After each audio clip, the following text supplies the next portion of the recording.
Muy buenas, nosotros somos el grupo 7 conformado por Dayana Pinca y la coordinadora, Melanie Guerrero la investigadora, mi persona la especialista, María José Pinca y la impulsadora y Emil Gea la cohesionadora.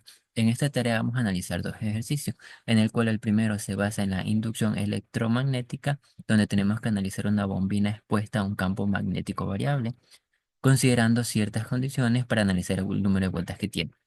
Para el ejercicio 2 se aborda el tema de transmisión de energía eléctrica utilizando conceptos de potencia, resistencia y pérdidas por efecto Joule. Vamos con el primer ejercicio. Buen día, mi nombre es María José. Voy a estar dando un pequeño análisis acerca del ejercicio número uno, pero para eso vamos a primero a saber de qué trata. Una bobina circular de cable con una resistencia de 1,4 y un área de 5 por 105 metros cuadrados está orientada perpendicularmente a un campo magnético que se incrementa a 2 TS sobre segundo. Si la corriente inducida es de 250 miliamperios, ¿cuántas vueltas tiene la bobina? A ver, esto tenemos que hablarlo un poco acerca de la ley de Faraday, ya que se explica cómo se genera una corriente eléctrica cuando un campo magnético cambia a través del voltaje de una bobina. Ese cambio genera un voltaje llamado fuerza electromotriz o como también lo conocemos aquí en física como la Fe. Mientras más rápido cambie el campo o más vueltas tenga la bobina, mayor corriente será inducida. Además, se explica también por la ley de Ohm que esta relaciona tanto la corriente, la resistencia del cable y el voltaje inducido.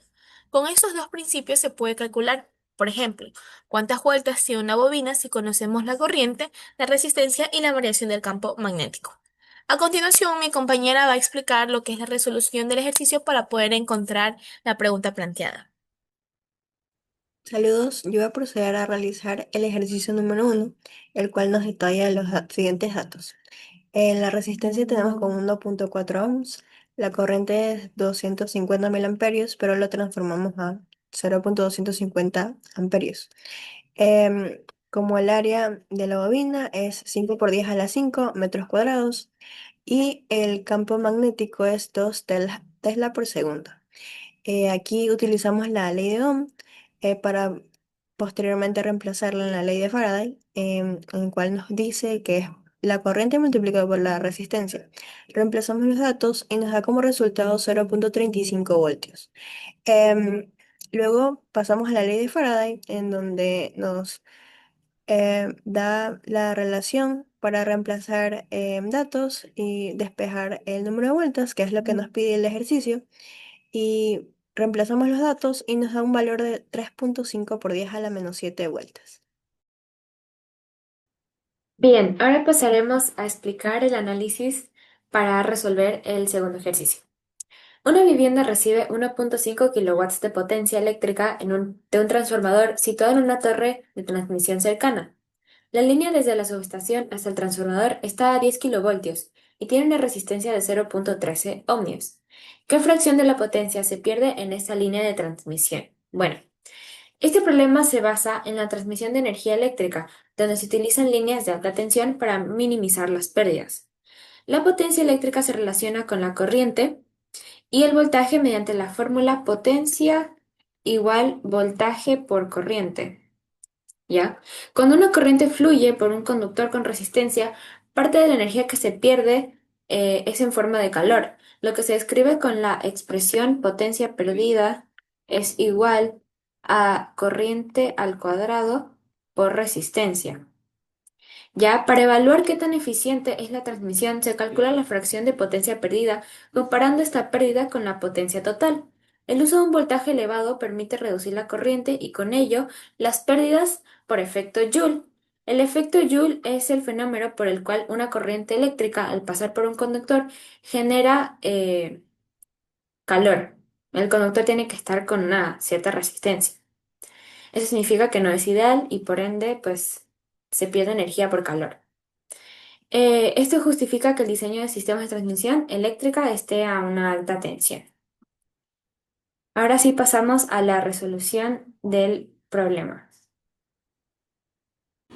Bueno, a continuación vamos a realizar la resolución del problema número 2. Para esto tenemos los datos que nos da el ejercicio. La potencia entregada a la vivienda, que es de 1.5 kilowatts, que es equivalente a decir 1500 watts. También tenemos el voltaje en la línea, que es de 10 kilovoltios, y que es equivalente a decir 10.000 voltios. También tenemos la resistencia en la línea, que es 0.13 ohms. Bueno, aquí como resolución las he dividido por paso. Entonces, paso 1, procedemos a calcular la corriente que circula por la línea. Entonces, usamos la fórmula que sería potencia igual al voltaje por la corriente.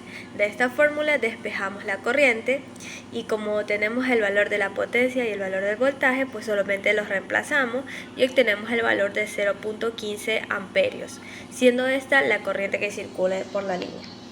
Bueno, ahí continuamos con el paso número 2, que aquí hicimos el cálculo de la potencia disipada en la línea, o puede decirse también como la potencia perdida en la línea.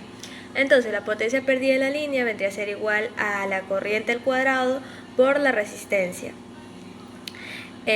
Valores que ya tenemos, la corriente que la acabamos de obtener en el paso número 1 y la resistencia que fue dato del ejercicio, obteniendo así una potencia disipada o la potencia perdida de 2.93 por 10 a la menos 3 watts. Bueno, con este valor procedemos a hacer el último paso, que vendría a ser el paso número 3. Aquí procedemos a calcular la fracción de potencia perdida, es decir, la pérdida que se dio en este problema de la vivienda. Entonces, la potencia perdida dividido entre la potencia por 100. Entonces obtenemos un valor de 0.00195%, un valor relativamente bajo. Entonces, esto se debe a que tenemos una resistencia baja y tenemos una potencia súper alta, al igual que el voltaje. Con esto concluimos el ejercicio número 2. Gracias.